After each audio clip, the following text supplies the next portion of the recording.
Hai guys, balik lagi di channel. Di video kali ini kita akan bahas tentang dolar Facebook yang makin kesini makin ngesot ya guys ya. Jadi buat kalian yang masih penasaran kenapa sih kok dolar Facebook ini makin lama makin kesini makin kesono, bahkan banyak banget yang pengen menyerah dan mengakhiri untuk jadi konten kreator Facebook.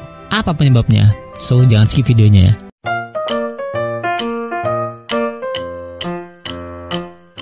Nah guys, ini bener-bener fenomena langka ya guys ya. Biasanya platform itu semakin hari semakin berkembang, secara sistem juga harusnya semakin membaik ya. Tapi ini berbanding terbalik apa yang terjadi di Facebook. Coba kalian perhatikan di YouTube. YouTube semakin hari semakin baik, sistemnya makin dioptimalisasi, semakin pokoknya berkembang lah ya. TikTok juga, snack video, pokoknya semua platform-platform itu harusnya menjadi lebih baik. Tapi entah kenapa Facebook memang mengklaim bahwa monetisasi konten adalah proses perbaikan sistem monetisasi yang paling dianggap bisa mempermudah mencari pendapatan ya guys ya. Mungkin bagi sebagian orang ini adalah memang angin segar, karena dengan satu monetisasi saja itu sudah mewakili dari 3 fitur, yaitu iklan in-stream, iklan reels, dan yaitu bonus. Nah, bagi sebagian orang ini sangat seneng banget dong ya. Cuma menunggu satu monetisasi bisa 3 fitur tercapai.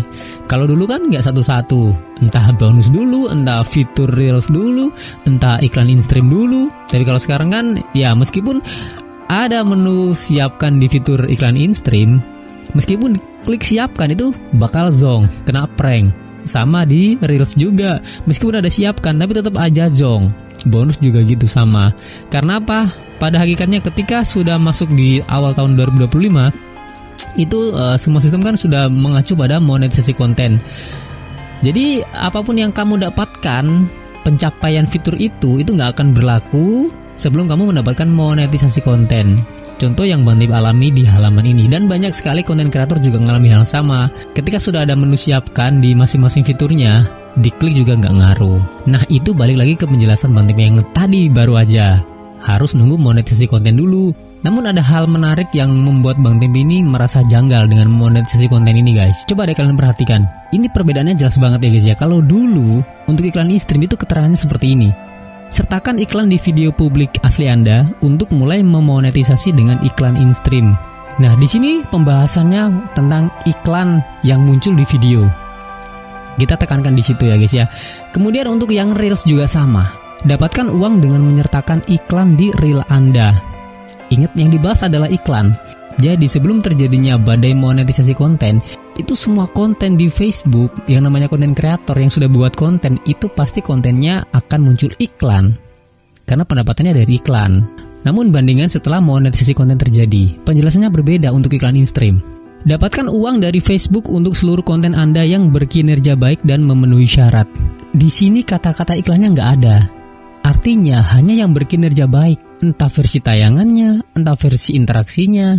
Yang jelas di sini nggak ada iklannya, nggak ada keterangan iklannya. Baik di reels juga gitu. Coba kita perhatikan. Dapatkan uang dari Facebook untuk seluruh konten Anda yang berkinerja baik dan memenuhi syarat. Nah, di situ nggak ada penekanan ada iklan dalam video baik reels maupun in-stream. Yang artinya ada satu perbedaan mencolok. Kalau kalian jeli, kalian pasti tahu. Perbedaannya adalah kalau monetisasi zaman dulu itu berdasarkan iklan yang tayang, seperti halnya YouTube. Sampai sekarang iklannya juga masih normal-normal aja tayang, karena memang semua konten kreator di situ pendapatannya murni dari iklan. Nah, kalau di monetisasi Facebook konten yang sekarang, monetisasi konten itu nggak ada iklan sama sekali yang tayang untuk saat ini. Coba kalian scroll-scroll, apakah yang kalian rasakan sama dengan saya ketika kita melihat satu video, tayangan video baik reels ataupun VOD. Dulu kalau kita lihat video panjang atau reels ya, beberapa detik, 5 detik, 10 detik itu sudah pasti ada tayangan iklan yang muncul di situ. Tapi sekarang kalau kita nonton video panjang ya udah nonton video aja, nggak ada iklannya. Reels juga sama. Dulu ada iklan hamparan, dulu ada iklan full video, tapi sekarang nggak ada kan? Kalaupun toh masih ada, itu hampir jarang ya guys ya. Nah, jadi kesimpulannya gini cuy. Kalau dulu sebelum monetisasi konten itu dolar ngesot itu karena beberapa faktor. Bang Tip kasih poin-poinnya ya. Yang pertama biasanya jenis iklannya berbeda, karena nilainya juga pasti berbeda. Contoh mungkin iklan mobil atau dibandingkan dengan iklan sabun colek, tentu aja harganya berbeda dan pendapatan juga pasti berbeda. Yang kedua, target pasar, target market. Biasanya target market anak-anak atau target market dewasa itu juga berpengaruh terhadap penghasilanmu nanti. Terus masalah valid traffic atau iklan yang muncul dan diklik dengan secara alami. Kalau yang nggak alami ya nanti kena invalid traffic. Itu juga berpengaruh dengan pendapatan. Tapi sekali lagi, itu versi monetisasi Facebook yang dulu, yang berdasarkan iklan, tayangan iklan, pendapatannya. Tapi kalau untuk monetisasi konten, Facebook sudah menekankan bahwa ini berdasarkan kinerja. Kinerja apa? Kinerja iklan. Nggak disebutkan di situ kinerja iklan. Apakah ini masih tahap uji coba? Apakah nanti bisa pulih seperti dulu? Dan kenapa Facebook mengubah sistem monetisasinya jadi seperti ini? Bahkan kreatornya pada ngeluh pendapatannya kecil.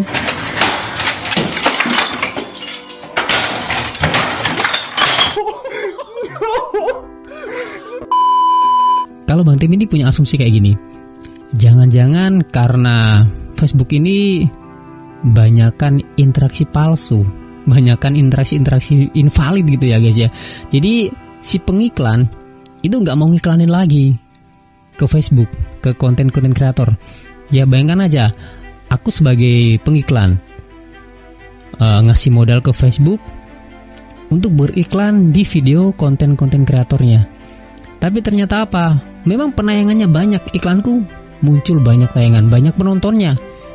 Tapi nggak ada hasil dari iklan yang tayang di video-video mereka. Nggak ada feedback, nggak ada impact, nggak ada efek sama sekali dari apa yang orang-orang tonton tuh. Segitu banyak penonton tuh nggak ada impact sama sekali buat si pengiklan. Jadi si pengiklan ogah, males lah kerjasama dengan Facebook. Bisa jadi si pengiklan ngerasa ketipu dong. Sudah ngeluarin modal banyak, hasilnya nggak ada. Nah, Facebook mulai putar otak nih, gimana caranya supaya pengguna Facebook, terutama kreatornya, ini jangan sampai ngerasa kok Facebook makin kesini makin nggak jelas gitu ya. Jadi datanglah monetisasi konten ini. Seolah-olah monetisasi konten ini mempermudah para kreator untuk mencari cuan. Tapi nyatanya apa? Makin ngesot kan dolarnya. Semoga aja apa yang jadi pikiran Bang Tim ini cuma sekedar pikiran Bang Tim aja.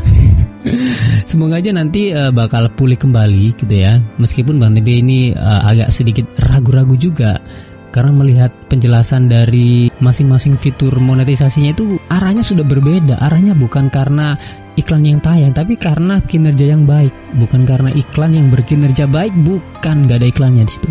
Kalau menurut kamu gimana? Kalau ada pertanyaan lagi langsung komen di bawah, nanti kita bahas bareng-bareng guys ya. Jangan lupa klik tombol subscribe. See you next time teman-teman. Bye-bye.